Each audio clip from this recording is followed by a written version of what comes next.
The Miraculous Journey of Edward Tulane, Chapter 5. The house on Egypt Street became frantic with the activity as the Tulane family prepared for their voyage to England. Edward possessed a small trunk, and Abilene packed it for him, filling it with his finest suits and several of his best hats and 3 pairs of shoes, all so that he might cut a fine figure in London. Before she placed each outfit in the trunk, she displayed it to him. "Do you like this shirt with this suit?" she asked him. Or, "Would you like to wear your black derby? You look very handsome in it. Shall we pack it?"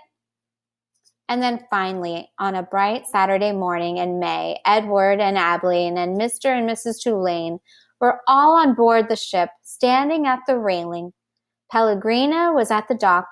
On her head she wore a floppy hat strung around with flowers. She stared straight at Edward. Her dark eyes glowed. "Goodbye," Abilene shouted to her grandmother. "I love you."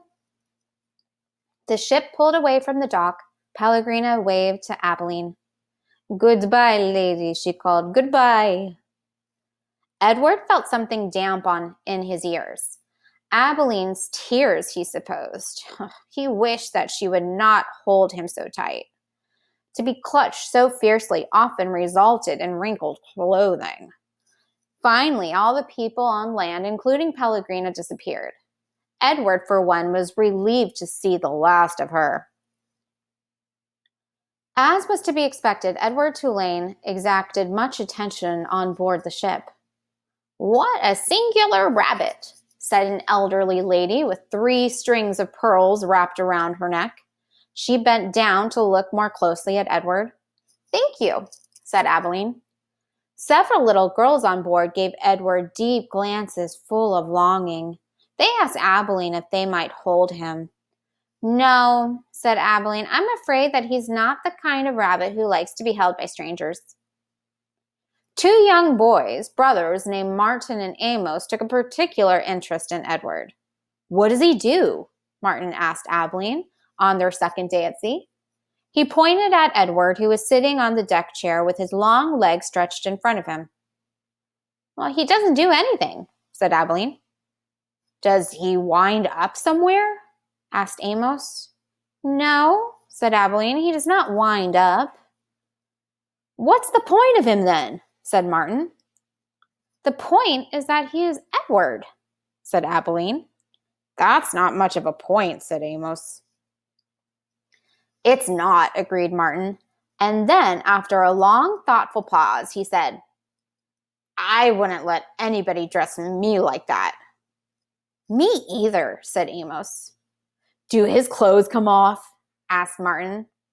"Of course they do," said Abilene. "He has many different outfits. And he has his own pajamas, too. They are made of silk." Edward, as usual, was disregarding the conversation. A breeze was blowing in off the sea, and the silk scarf wrapped around his neck billowed out behind him. On his head, he wore a straw boater. The rabbit was thinking that he must look quite dashing.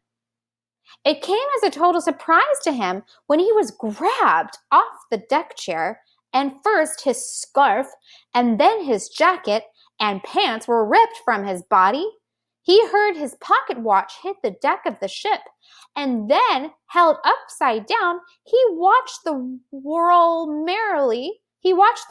roll merrily towards Abilene's feet.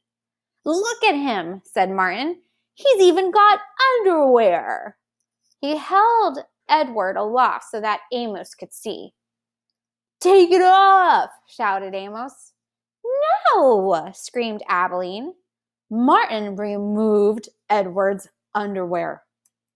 Edward was paying attention now. He was mortified. He was completely naked except for the hat on his head. And the other passengers on board the ship were looking at him, directing curious and embarrassed glances his way. "Give him to me," screamed Abilene. "He's mine." "No," said Amos to Martin. "Give him to me."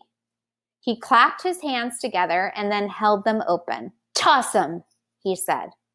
Please, cried Abilene, don't throw him. He's made of china. He'll break. Martin threw Edward, and Edward sailed naked through the air. Only a moment ago, the rabbit had thought that being naked in front of a shipload of strangers was the worst thing that could happen to him. But he was wrong.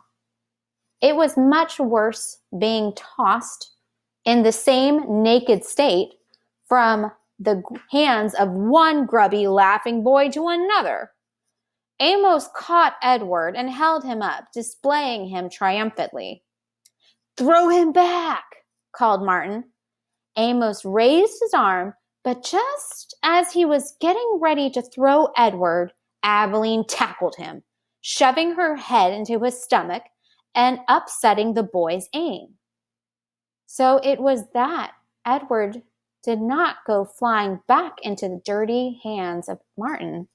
Instead, Edward Tulane went overboard.